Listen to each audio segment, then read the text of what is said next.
कि ये जो क्लासिकल पैटर्न दिखाया कि ऑल दी उसकी डायरेक्शन जो है वो डाइपोल की ऑल दी डायरेक्शन जो है हमारे पास आएंगी, लेकिन again in homogeneous magnetic field apply करने के बावजूद उन्होंने देखा कि जो बीम है वो सिर्फ 2 पार्ट में स्प्लिट हो रही है और वो करस्पॉन्ड कर रही है, जैसे हमने कहा कि 2 उसकी स्पिन की डायरेक्शन, एक स्पिन अप और एक स्पिन डाउन, उसको करस्पॉन्ड कर रही है। तो मकसद उनका सिर्फ इन होमोजीनियस का था, ये था कि ऑल जो है डायरेक्शन जो है, यानी टार्क के ऊपर जब फोर्स लगे तो ऑल दी पॉसिबल डायरेक्शन जो भी हो वो हमारे पास आ जाए। ये सर ठीक है।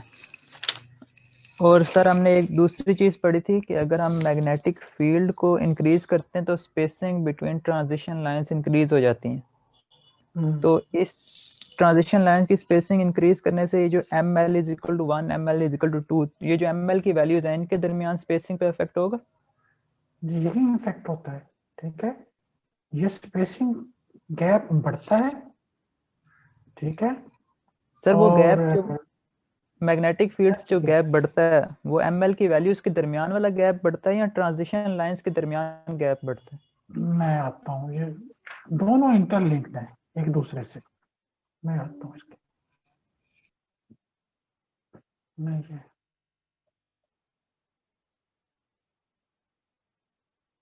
यहाँ देखें, अगर तो आपका गैप, ये जो ml वैल्यूज जो लेवल्स हैं जो 5 में स्प्लिट हुए हैं, L is equal to 2, 5 level में स्प्लिट हुआ और L इज इक्वल टू 1 3 में स्प्लिट हुआ, इनके दरमियान एनर्जी गैप बढ़े, ठीक है, यानी स्पेसिंग बढ़े, तो अल्टीमेटली ये जो ट्रांजिशंस हो रही हैं उनके दरमियान भी तो इफेक्ट आएगा ना, क्योंकि आपका गैप बढ़ा तो इसका मतलब है L इज इक्वल टू 2 और L इज इक्वल टू 1 के जो स्टेट्स हैं उनके दरमियान जो एनर्जी गैप है वो भी चेंज हो गया। चेंज होगा कि नहीं होगा? यस सर ठीक।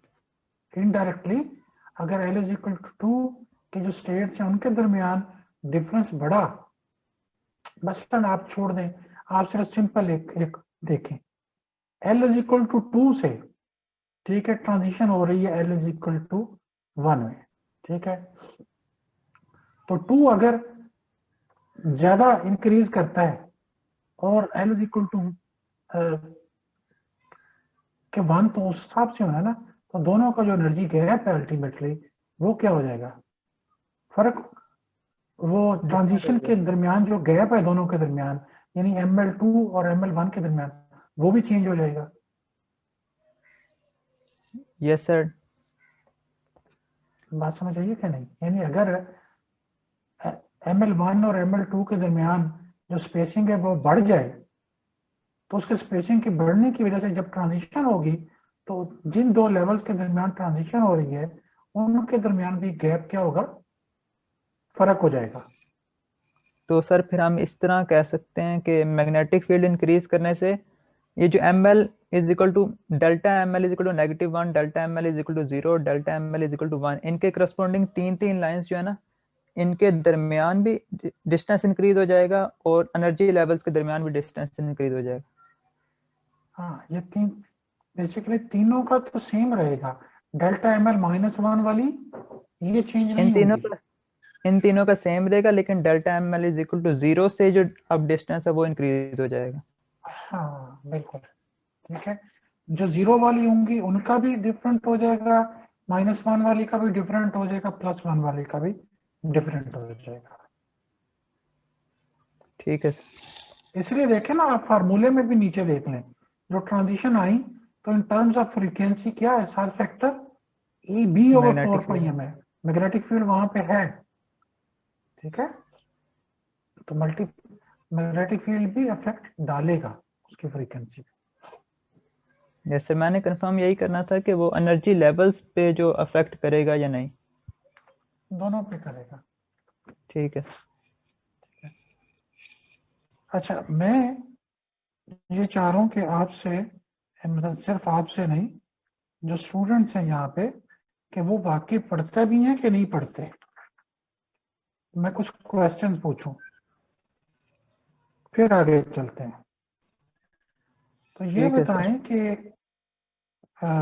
ज्वेल, आप बताएं कि जब ये जो n इज इक्वल टू 2 से n इज इक्वल टू 3 से n is equal to 2 level के दरमियान ट्रांजिशन होती है, इसको क्या, फॉर हाइड्रोजन एटम, इसको क्या कहते हैं?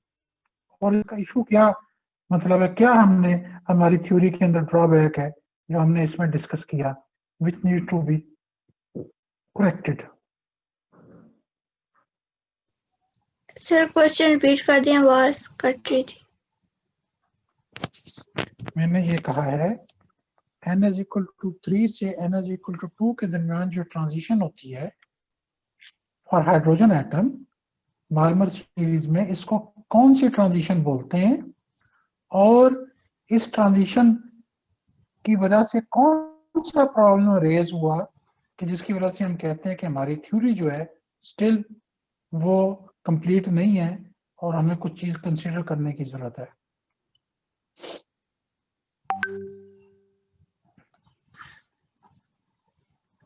उनके दरमियान 2 लाइंस ऑब्जर्व की गई थी और उनके दरमियान स्पेसिंग की वजह से। किस पर पहले इस ट्रांजिशन को कहते क्या है? बाल्मर सीरीज और एच अल्फा लाइंस ऑब्जर्व की गई थी। एच अल्फा लाइन, ठीक है। तो कितनी ट्रांजिशन जो है ना, कितनी स्पेसिंग ऑब्जर्व की गई थी?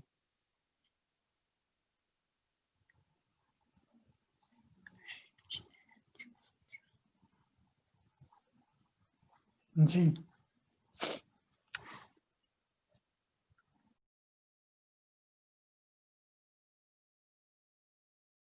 की वजह से। किस पर पहले इस ट्रांजिशन को कहते क्या है? बाल्मर सीरीज और एच अल्फा लाइंस ऑब्जर्व की गई थी। एच अल्फा लाइन, ठीक है। तो कितनी ट्रांजिशन जो है ना, कितनी स्पेसिंग ऑब्जर्व की गई थी?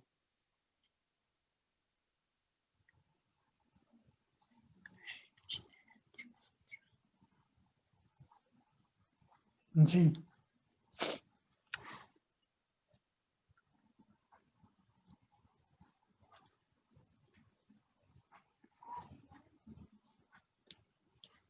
अच्छा, ये कोई अच्छी बात तो नहीं है। 40 के करीब लोगों ने ज्वाइन किया।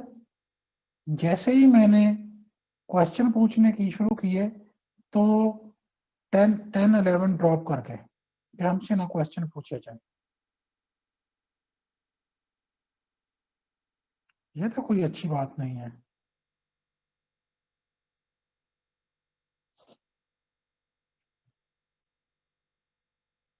ये आलिया, दूसरा प्रॉब्लम बताएं कि क्या स्पिन ऑर्बिट कपलिंग, यानी how you can couple spin angular momentum with the orbital angular momentum.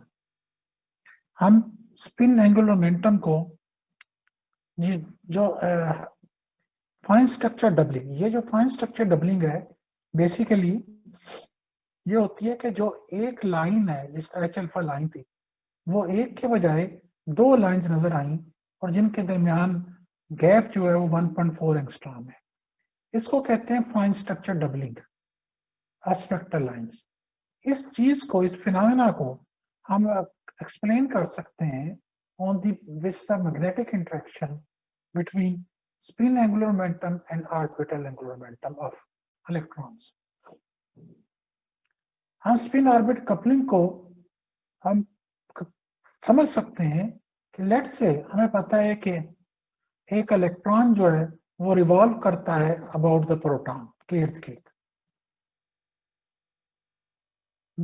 और ये जो है अपने आप को मैग्नेटिक फील्ड में पाता है because in its own frame of reference the proton is circulating about it.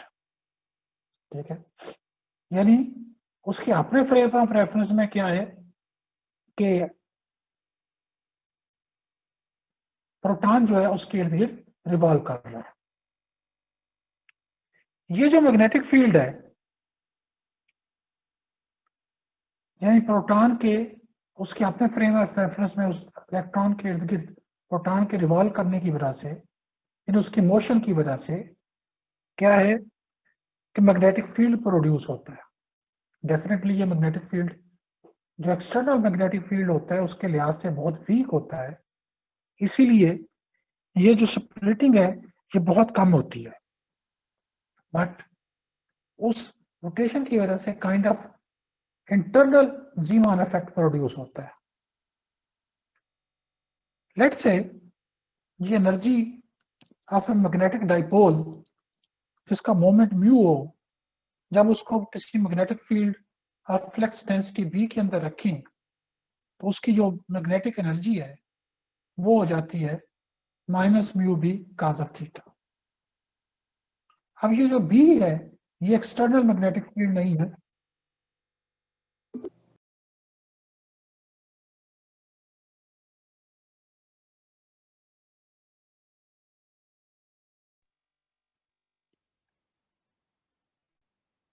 Sir आपकी आवाज नहीं मेरी तरफ।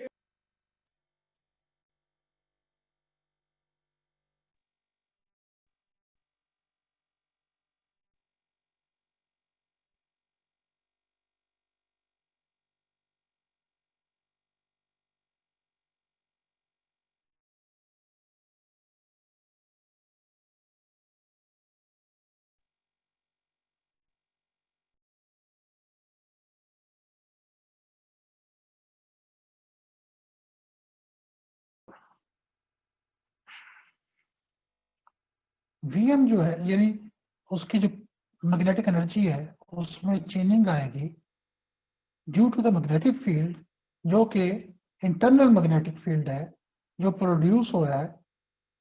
अगर हम ये कंसिडर करें कि इलेक्ट्रॉन के फ्री वाइब्रेशन में प्रोटॉन उसके इर्द रिवॉल्व कर रहा है, तो Vm हो गया minus mu B cos of theta. अब म्यू कॉस ऑफ थीटा जो है ये कंपोनेंट ऑफ म्यू है पैरेलल टू बी, ठीक है, यानी म्यू का वो कंपोनेंट जो अलोंग द मैग्नेटिक फील्ड है that is called mu cos of theta. और इसको हम पिछले चैप्टर के अंदर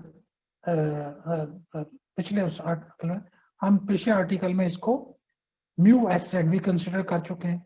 मैं आपको दिखा देता हूँ, ये म्यू एस जेड और इसकी वैल्यू हमने ई एच कट ओवर 2m मालूम की थी। तो म्यू एस जेड जो है वो क्या हो गया plus minus e h cut over 2m है और जो म्यू कॉस ऑफ थीटा के इक्वल है। अब Vm जो है हमारे पास क्या हो गया, म्यू कॉस ऑफ थीटा की जगह पे वैल्यू पुट करें तो Vm आ गया plus minus e h cut over 2m। E h cut यानी depending upon the orientation of the spin vector, यानी वो क्लॉकवाइज है या एंटी क्लॉकवाइज है, तो उसकी जो एनर्जी है of electron given quantum state में वो ई एच कट ओवर 2m भी बढ़ जाएगी या कम हो जाएगी। तो इससे क्या होगा कि जो रिजल्टिंग स्टेट है क्वांटम स्टेट वो टू सेपरेट स्टेट्स के अंदर एक्सेप्ट एस से, तो वो 2 में डिवाइड हो जाएगी, क्योंकि आपको पता है टोटल जो है पॉसिबल ओरिएंटेशन कितनी होती है 2s + 1, तो 2s की जगह पे 1/2 पुट करें, 2 × 1/2 + 1 हो गया 2, तो इसका मतलब है टोटल 2 ओरिएंटेशन पॉसिबल है उसकी स्पिन एंगुलर मोमेंटम की, जो कि एक आपके पास होती है स्पिन अप और एक आप स्पिन डाउन कहते हैं। अब हम प्रूव करते हैं कि ये जो हमारा थ्योरी है क्या ये दुरुस्त भी है या नहीं।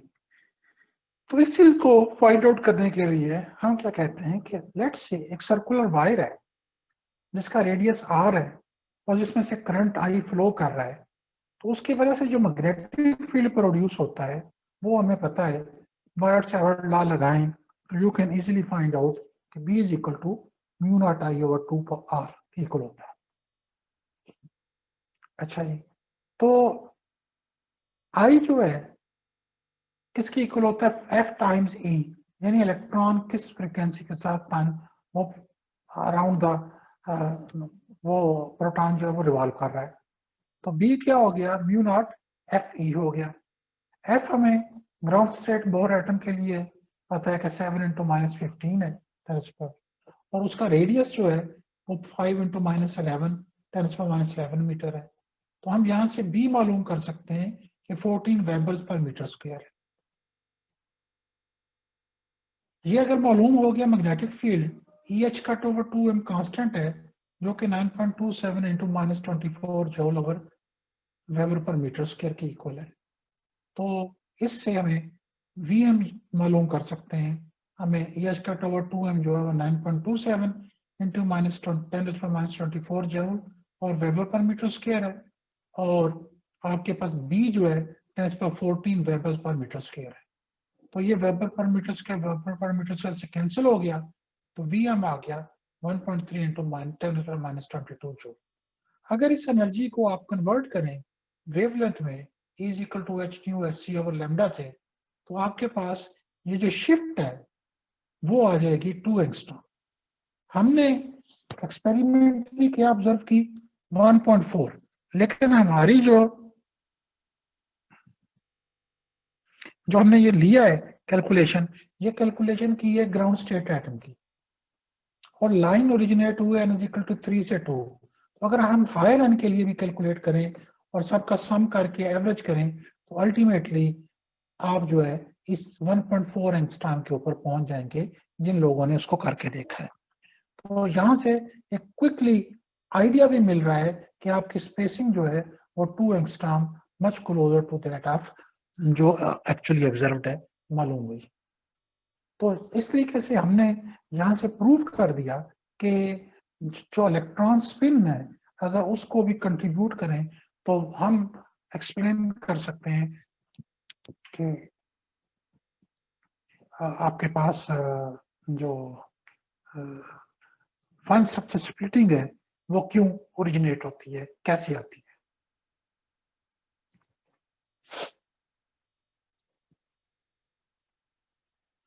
जी, इसको पढ़ ले और अगर कोई क्वेश्चन है तो मुझसे पूछें। सर फाइन स्ट्रक्चर डबलिंग दोबारा एक दफा बता दें। फाइन स्ट्रक्चर डबलिंग है ये जो मैंने चैप्टर के स्टार्ट पे बात की थी ना कि एक लाइन H अल्फा लाइन जो है, मैं निकाल लूं एक मिनट, यहाँ पे जी निकालने से मैंने कहा था n = 3 से n = 2 में जब ट्रांजिशन होती है तो एक्चुअली थ्योरेटिकली प्रेडिक्टेड ये था कि 6563 एंगस्ट्रॉम पे एक ही लाइन आनी चाहिए जब तक स्पिन को कंसीडर नहीं किया हुआ था। लेकिन एक्सपेरिमेंट भी ऑब्जर्व किया जब हाई रेजोल्यूशन स्पेक्ट्रोमीटर अवेलेबल हुए कि एक लाइन के बजाय वहां पे 2 लाइंस हैं 6563 एंगस्ट्रॉम के अराउंड, और उनका जो गैप है 1.4 एंगस्ट्रॉम है, यानी एक लाइन के बजाय 2 लाइन का ऑब्जर्व होना, इसको कहते हैं फाइन स्ट्रक्चर डबलिंग और स्पेक्ट्रल लाइंस। जी ठीक है सर। यानी एक लाइन का 2 पार्ट में स्प्लिट हो जाना ड्यू टू आपके पास है स्पिन जो है की वजह से, इलेक्ट्रॉन स्पिन के मैग्नेटिक फील्ड की वजह से। इसको जरा पढ़ ले होगा और फिर बाकी कंप्लीट तो नेक्स्ट लेक्चर में करूंगा। एक्सक्लूजन प्रिंसिपल ये है कि लोगों ने हिस्टोरिकली अगर हम बात करें तो लोगों ने सोचना शुरू किया कि चलो हाइड्रोजन एटम के पास एक इलेक्ट्रॉन है तो वो फर्स्ट ऑर्बिट के अंदर रिवॉल्व कर रहे होंगे, लेकिन what about multi electron atoms, यानी ऐसे एटम्स जिनके पास मोर देन 1 इलेक्ट्रॉन्स हैं, वो एटम के अंदर कैसे डिस्ट्रीब्यूटेड है, यानी एटम की साख क्या है, उसका स्ट्रक्चर क्या है। तो इसको मसलन उनके आगे सामने क्वेश्चन था, क्या वो सारे के सारे जिस तरह बोहर एटम है एक सिंगल बोहर ऑर्बिट के अंदर मौजूद हैं, या उनकी डिस्ट्रीब्यूशन किसी और अंदाज में। उनके सामने मुख्तलिफ एलिमेंट थे, जिस तरह फ्लोरीन हेलोजिन गैस है फ्लोरीन जिसका एटॉमिक नंबर 9 है, नियॉन है जिसका एटॉमिक नंबर 10 है, इनर्ट गैस है, और अल्कली मेटल है सोडियम जिसका एटॉमिक नंबर 11 है। तीनों के अंदर नंबर ऑफ इलेक्ट्रॉन एक ही चेंज हो रहा है, यानी हैलोजन गैस फ्लोरीन के पास 9 है तो एक ज्यादा इनर्ट गैस नियन के पास है और सोडियम के पास एक और ज्यादा 11 है। तो एक इलेक्ट्रॉन के चेंज होने की वजह से उनकी फिजिकल और chemical properties too much change हो रही है। तो क्वेश्चन ये था कि अगर सारे के सारे एक ही ऑर्बिट में है तो एक की वजह से, एक इलेक्ट्रॉन के चेंज होने की वजह से उनकी फिजिकल और केमिकल प्रॉपर्टीज इतनी ज्यादा चेंजिंग अनअंडरस्टैंडेबल थी। तो इसी कोशिश में चीजों को समझने के लिए 1925 के अंदर वुल्फगैंग पॉली एक साइंटिस्ट था, उसने एक रूल दिया और वो रूल आज तक हम उसको प्रिंसिपल जो है वो उसको यूज कर रहे हैं। उसने ये कहा, उसका पॉली का पॉली एक्सक्लूजन प्रिंसिपल है, उसके मुताबिक no two electrons in an atom can exist in the same quantum state. यानी एक क्वांटम स्टेट के अंदर दो एक जैसे इलेक्ट्रॉन एग्जिस्ट नहीं कर सकते। Each electron in an atom must have different set of quantum numbers n, l, m, l, s, m, s। यानी वो जो दो इलेक्ट्रॉन हैं उन दोनों इलेक्ट्रॉन का ये जो 4 क्वांटम नंबर है सेम नहीं हो सकते। एटलीस्ट 1 क्वांटम नंबर जो है उसको डिफर करना चाहिए। इस चीज को जो है उन्होंने पॉली एक्सक्लूजन प्रिंसिपल का नाम दिया। मसलन n1 है L0 ML0 और MS 1/2 और दूसरे इलेक्ट्रॉन के लिए भी N1 L0 ML0 और MS 1/2, यानी चारों क्वांटम नंबर दोनों इलेक्ट्रॉन के लिए सेम नहीं हो सकते। एटलीस्ट 1 क्वांटम नंबर, यानी अगर स्पिन एक की +1/2 है तो दूसरे की -1/2 है, यानी चारों क्वांटम नंबर में से एक quantum number at least should differ. इस चीज को पॉली एक्सक्लूजन प्रिंसिपल कहते हैं। आज के लिए मैं बस इतना ही आपको सारा जितना मैंने पीछे